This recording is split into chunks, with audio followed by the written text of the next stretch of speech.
You're watching World Insight, and this just in. Russia has called a UN Security Council meeting over the escalating situation in Syria. Russia's request came after Russian ambassador to the UN said that the priority was to avert US-led strikes on Syria that could lead to a dangerous confrontation. Let's listen in to what the Secretary General of the United Nations has to say right now.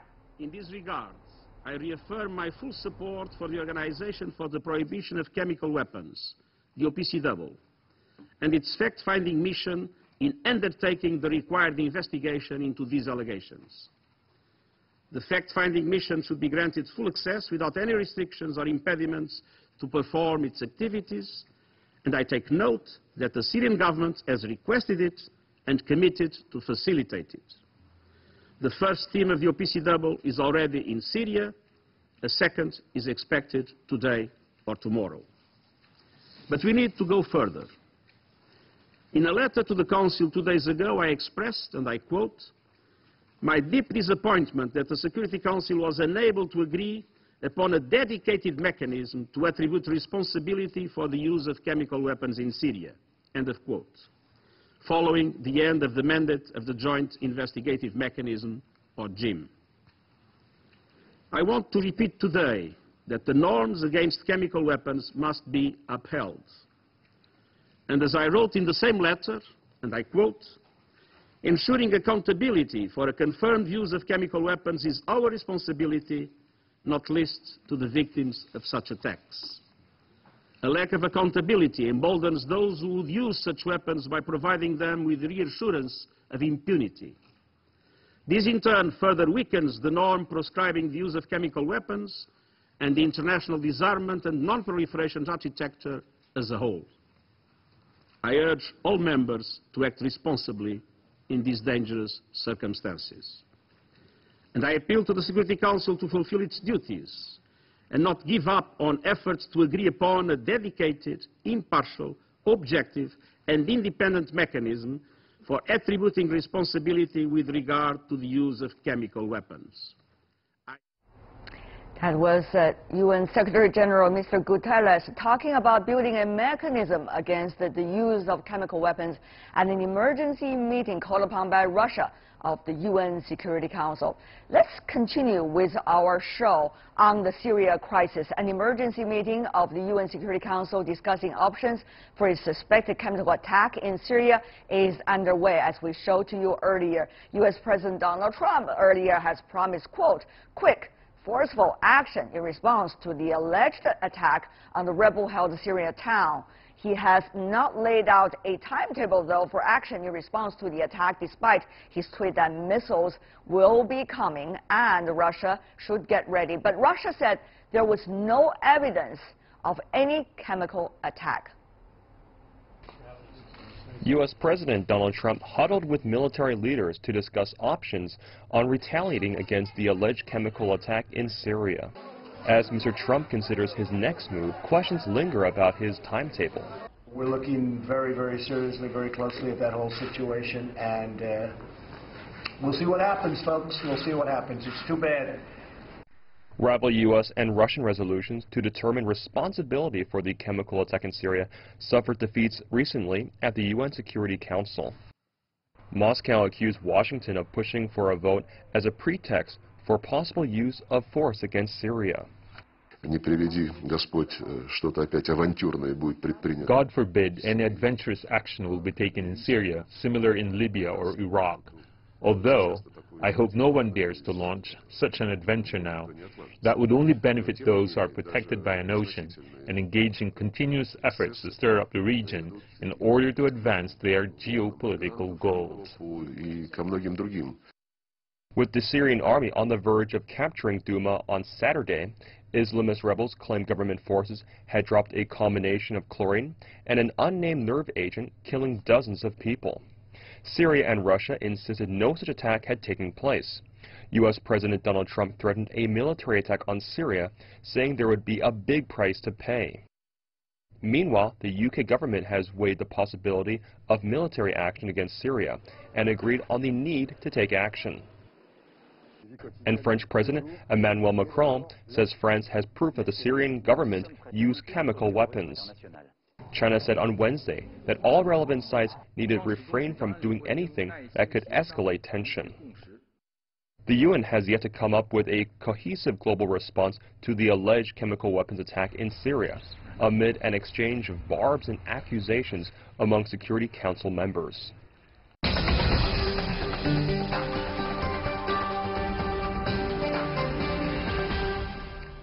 So on Syria, what's next and what does it mean for the ongoing UN Security Council emergency meeting? We are now joined in our Beijing studio, He Wenping, professor at the Chinese Academy of Social Sciences. Welcome, ma'am.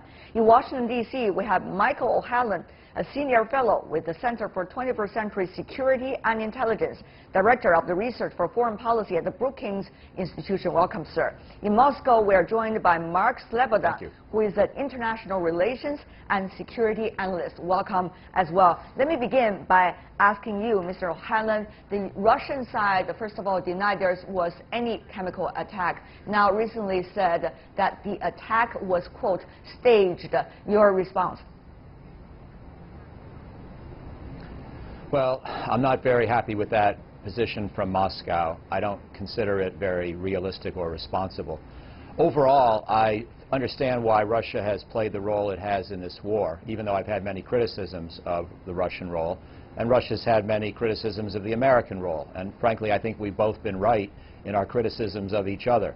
I don't think either country has handled this war with great responsibility or effectiveness. However, at this point, the overwhelming body of evidence from photographs, from medical reports, from what we know about past use by the Syrian government, the overwhelming body of evidence suggests two things. One, that weapons were used, and two, that the Syrian government did it. And the odds of both of these statements being correct are extremely high. It's true they're not 100%, but they're extremely high. Okay, let's go to Mr. Sloboda. Of course, we would have some different opinions from you, sir. Whether it is staged or not, whether the attack ever happened, we all remember there was a war in Iraq. In the build up to that war, there were fake evidence being presented at the UN Security Council there then. Of course, we cannot compare the case, but your opinion here.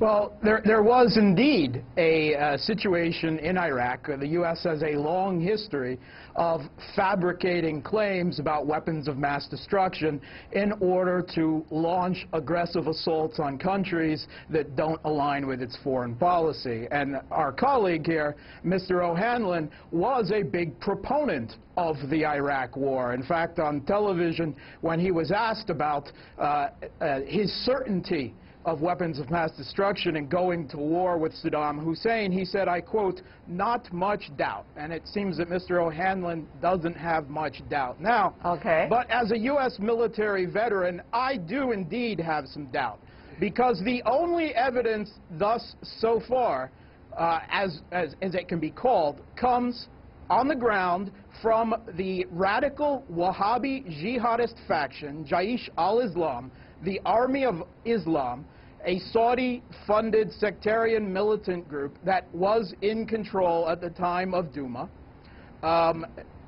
They have a history known of using chemical weapons and even of imprisoning women and children in cages on top of buildings as human shields, which they proudly tape themselves.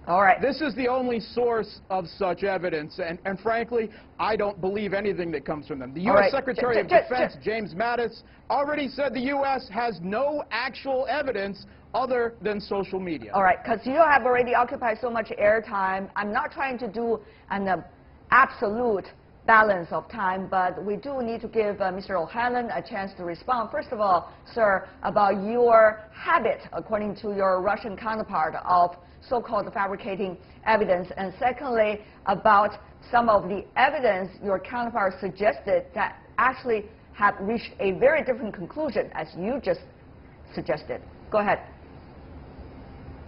Well, thank you. Well, my friend in Moscow is right that I was wrong in 2003. And the U.S. intelligence community was wrong. They did not fabricate intelligence. They were wrong. These were not people who were trying to construct a case for war. It's true that American political American political leadership at that time exaggerated, and on the issue of whether Saddam Hussein was involved in 9/11, I do think that there were some misstatements. Okay. Perhaps intentional misstatements by political leadership. So I think there's some truth to what my friend in Moscow said, and it is a good reminder that we have to be very careful in this kind of a situation about where the evidence is coming from. However, and I think it's right that Secretary Mattis seems to want to know more as well. So that's why I said in the beginning we're not 100% sure. But we have a lot of photographic evidence of weapons being used. We know the Syrian government has used weapons in this war many dozens of times, chemical weapons. And therefore there's a strong presumption that that is what happened here. Okay. The Syrian side, the government side, has been using chemical weapons. Is that clear, Mr. Sloboda?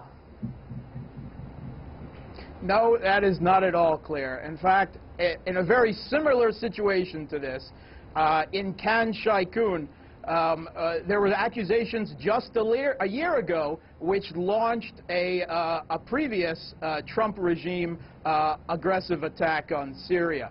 At that time, the group in control of Khan Shaykhun was literally Al-Qaeda itself. And yet evidence, there was no chain of custody, was accepted from the United States claiming a chemical attack. Later, U.S. Secretary of Defense was found to have said the U.S. actually has no evidence of sarin use in Khan Shaykhun. All right. Let me go to Ms. He here in Beijing. Of course, your two colleagues earlier have some quite hot debate about where they stand, what evidence they have, what about history, what about now. But Ms. He, coming from afar on this issue, as a member of the UN Security Council, what exactly is China's position right now, looking at the issue?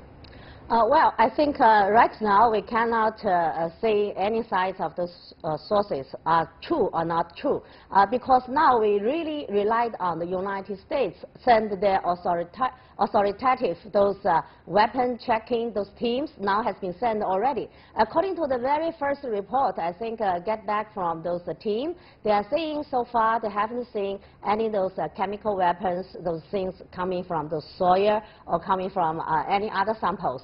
So I think now only the UN authority now is, I think, reliable sources. And also we need to base on those information coming from the ground rather than coming from any office based in Washington or based in Moscow. Well, we are waiting for the result. Of course, this could take some time. We are looking at some of the other issues as well. Whether chemical weapons or not, and what to do with if there were chemical weapons attacks, that's one issue. The other issue is, what about the so-called big power struggle or fight going on in the region? Mr. Sloboda, what do you think is Russia trying to do in the region? Some say Russia is trying to have an upper hand over the others, particularly the United States, to show its muscle, while at the same time to have some strategic bargaining chips from the region. Well, I think Russia's position is a little bit more complex than flexing its muscles. It has made clear from the beginning that it launched an intervention in Syria to prevent the overthrow of the Syrian government by ISIS and Al-Qaeda and other groups allied and associated with them. For nearly 7 years, the U.S. and its allies and the bloody Wahhabist dictatorships of Saudi Arabia and Qatar illegally armed, trained, and salaried sectarian, Islamist, and jihadist militants literally allied and embedded with Al-Qaeda at U.S. taxpayer expense to a tune just from the CIA of $1 billion a year for regime change in Syria. That's why Russia is there, to ensure that the U.S. doesn't further destabilize the Middle East by trying to overthrow yet another secular government in the Middle East. All right, Mr. O'Hanlon, you probably want to respond to that as well.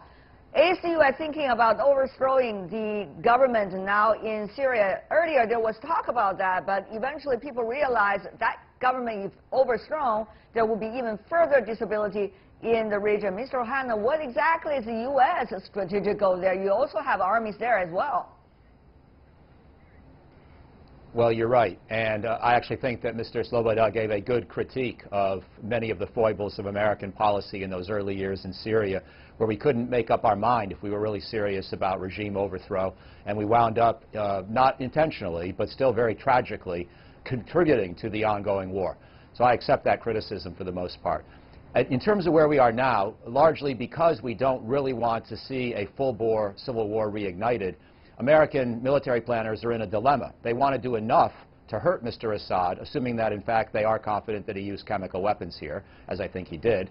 But they also don't really want to overthrow him or create the opportunity for his opponents to overthrow him, for all the reasons that Mr. Sloboda mentioned, even if they would be mentioned with a few more caveats on the American side. I think the thrust of what he was saying would actually be shared in Washington. You don't want to empower an insurgency, many elements of which are extremist, and many elements of which, if they ever did win power, would certainly seek retribution. So we've been in favor for a long time of sort of this complex process of trying to help the Geneva negotiations negotiate a new government of national unity. I don't think that's a realistic goal in Geneva, but that's been our way to try to talk about regime change, not something that should be done militarily, but rather something that should be done politically, for all the reasons that have been discussed. I don't think it's going to work, but that's the reason why we've come to that conclusion. I can testify to that. You've been talking about that opinion for quite some time, Mr. O'Hanlon. But having said that, though, this is interesting because you also have domestic politics going on. You've got a midterm election. The president usually not necessarily go with the opinions of the Republican Party establishment. This time, he seems to be seeing eye to eye with those people. For example, about the issue of Syria. Is this just a midterm election strategy coming from the president sending a tweet saying we're probably going to do so, or we're probably not going to do so, all at the same time? Or this is going to be something much more important when it comes to the strategic direction of this administration in the future when it comes to this region? Mr. O'Hanlon, what is your judgment? Well, my judgment is that Syria is not likely to be a big issue in the midterm elections, and we're a long way still away from those elections. Well, I actually think, since we're doing a show here on China, American political attention span is not that long for issues that are considered secondary for day-to-day life in America. But since we're doing a show on China television, I think that some of the issues that Mr. Trump has been raising in regard to China, tariffs, trade wars, those kinds of issues may have more of an impact because they could affect the economy in the United States, not just seemingly faraway crises that are relatively unlikely to affect Americans in their daily lives. All right. Mr. Sloboda, we do remember during the Iraq War, of course, that was not necessarily directly tied to the election, but we do see when the presidency is not popular necessarily in the country, some kinds of war could be, or talk of war, rhetoric about war, could in a way rally the country. That has been used in different times in history. So, Mr. Sloboda, domestic politics vis-a-vis the current rhetoric going on in the United States about the Syria issue, meanwhile, the same applies to Russia. Do you think that is going on in Russia as well, Mr. Sloboda? Yeah, I think that's definitely true, at least in the United States. Now, I believe Mr. O'Hanlon is correct that economic issues, Americans, when they vote in their elections, they tend to vote more with their wallet than thoughts of foreign policy, and they've pretty much become accustomed to the idea of their government waging war in 8, 9, 10 countries around the world at any given time, as long as the price is immediately too obvious to them.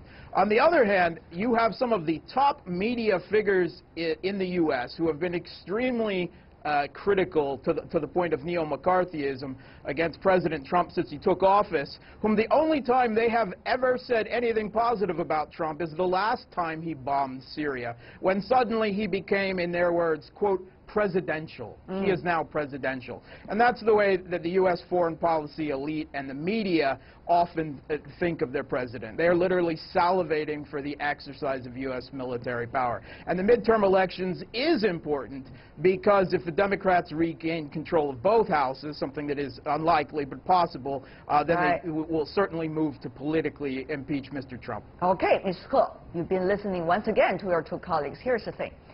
The UN Security Council has to work and act when there is a crisis or potential crisis, particularly about chemical attacks or other serious issues.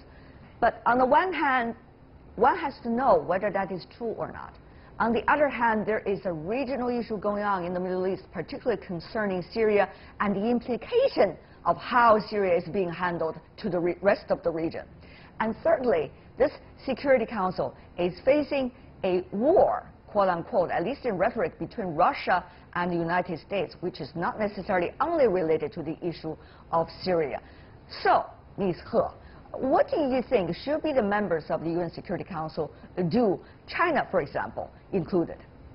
Well, unfortunately, every time when this Syria issue has been brought on the table among those UN Security Council and to all of the world, we have seen a competition. And even those, quarrel between those United States representative and also Russian representative. All those resolutions also either vetoed by this side or vetoed by another side. So that's why this Syria crisis has been continued until this is 8 years already. So actually, all those conflicts in Syria, I think we can see it from 3 levels.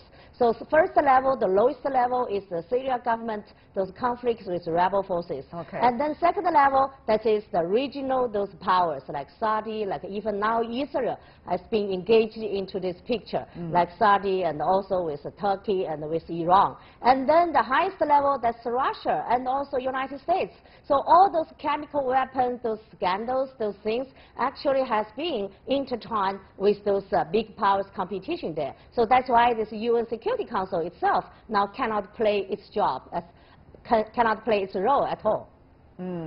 Well, we are seeing a lot of messages going on from all different sides, certainly things flying around as well. Which is true, which is not, which is the real direction? It is still probably taking some time before we can come to a final judgment. For now, I want to thank the 3 of you for coming to our show and express your views from your own perspective. He Wenping, Michael O'Halloran, and Mark Sloboda. Thank you for making it an intellectual debate and a respectful debate. Thank you so much, the 3 of you. You are watching World Insight with me, Tian Wei. Still to come on our program.